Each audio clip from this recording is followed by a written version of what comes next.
പത്മനാഭ ഒരു super call കിട്ടിട്ടുണ്ടാ. Tarun party വിട്ടത് ഒരു രാത്രി സീറ്റ് കൊടുക്കാൻ കഴിയാതെ വന്നപ്പോ സീറ്റ് ഇല്ല എന്ന് അറിഞ്ഞിട്ട് രാത്രിയിൽ ഇറങ്ങുന്നു. മറ്റേന്താണ്? അല്ല മറ്റേന്താണ്? സ്റ്റേജിൽ സീറ്റ് കിട്ടാതുണ്ട്. അവിടെ ഗോപാലകൃഷ്ണൻ ഉണ്ടല്ലോ എതിർക്കാൻ. താങ്കൾ എന്തിനാ സന്ദീപ് വാര്യരെ എതിർക്കുന്നത്? നീ എന്തിനാ അയാളോട് ദേഷ്യപ്പെട്ടേ?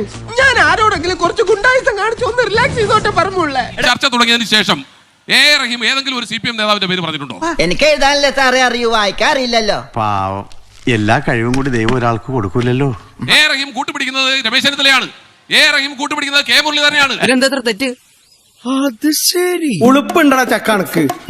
അദ്ദേഹത്തിന്റെ വാദങ്ങൾ അംഗീകരിക്കണമെങ്കിൽ സ്ഥാപിക്കണമെങ്കിൽ കോൺഗ്രസ് തന്നെ വേണ്ടുന്ന സാഹചര്യത്തിലേക്ക് എത്തിക്കുക. പോയി ചത്തുടടാ.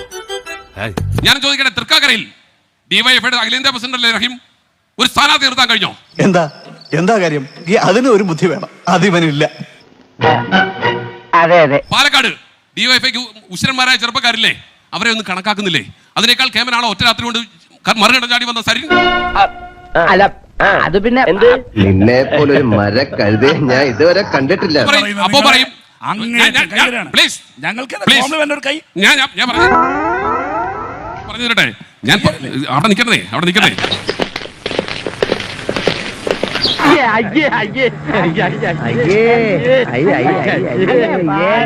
നമുക്ക് ചർച്ച കഴിഞ്ഞ് കൈ കൊടുക്കാം.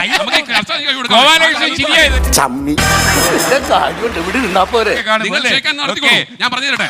വല്ല കാര്യമുണ്ടോ? എന്തിനാണ് ഇങ്ങനെ ഇല്ലാന്ന് നടക്കണേ? കിട്ടേണ്ടതൊക്കെ കിട്ടിയല്ലോ, സമാധാനമായല്ലോ. ഇനി സ്വസ്ഥമായിട്ട് വണ്ടി ഈ റോഡിൽ പോട്ടെ.